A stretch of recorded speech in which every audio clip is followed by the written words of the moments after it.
యోనాకు ఒక చేపను నియమించాడు.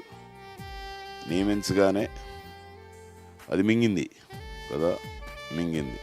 మామూలుగా వెళ్తే ఏమవుతుంది, ఒక చేప మింగగానే క్షణాల్లో ఖాళీ, మన పని బతుకుతాం మనం కదా. ఆ కంపుకే చచ్చిపోతాం, ఫస్ట్ ఆఫ్ ఆల్ గుండెకి చచ్చిపోతాం, ఆ దుర్వాసన చచ్చిపోతాం. లోపల ఎంత దుర్వాసన ఉంటుంది మనం వాంతి చేసుకుంటూ తెలుస్తుంది కదా, ఎంత దరిద్రంగా ఉంది లోపల.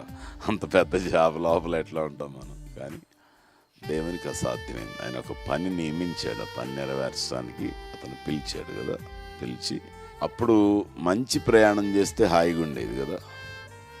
నడిచో లేకపోతే గాడిద మీదో లేకపోతే ఇంకేదన్నా పద్ధతిలోనో, అలాగే పడవ మీదో అట్లా వీళ్ళని బట్టి వెళ్తే బాగుండేది, ప్రయాణం బాగా ఉండేది.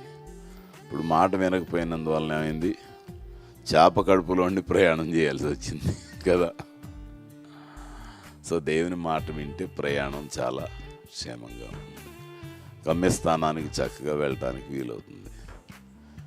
కొన్నిసార్లు ఎందుకు ఇలా చేస్తాడంటే ఆయన దేవుని ప్రేమించేవాడు కదా, దేవుని ప్రేమించేవాడు. కానీ కొన్నిసార్లు మనకి ఆయన ఆలోచనలు అర్థం కావు, మనకి ఇష్టంగా ఉండవు, అవివేకాన్ని బట్టి. అందుకని ఆయన ఏం చేస్తాడు, వీళ్ళకి తెలియదులే పాపం, ఒక మంచి మార్గంలో శ్రేష్టమైన రీతిలో హ్యాపీగా వెళ్ళడానికి వీళ్ళకి ఒప్పుకోరు, కాబట్టి నేనేం చేస్తాను, ఒక మంచి మార్గం చూపిస్తాను వీళ్ళకి, ఒక సాక్ష్యంగా వీళ్ళని పెడతాను అనుకుంటాడు కదా.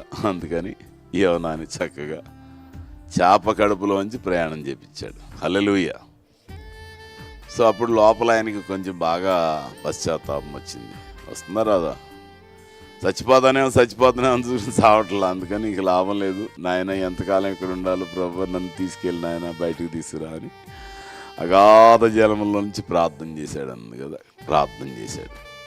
అది తీసుకొచ్చి ఆఫ్ అంతే, వచ్చి అక్కడ పడ్డాడు. పడవ మేంచేది కొద్దిగా నడవాలేమో కాదు, ఇదైతే వచ్చి కరెక్ట్గా వచ్చి అక్కడ పడ్డాడు కదా. వెళ్ళాడు, దేవుని సువార్త ప్రకటించాడు. సో మంచి హ్యాపీగా వెళ్ళవలసిన మార్గం కొంచెం అంతా శ్రమ, దుఃఖం, భయం, ఆందోళనతో వెళ్ళాల్సి వచ్చింది. కానీ అతని విశ్వాసం చాలా స్థిరపడింది.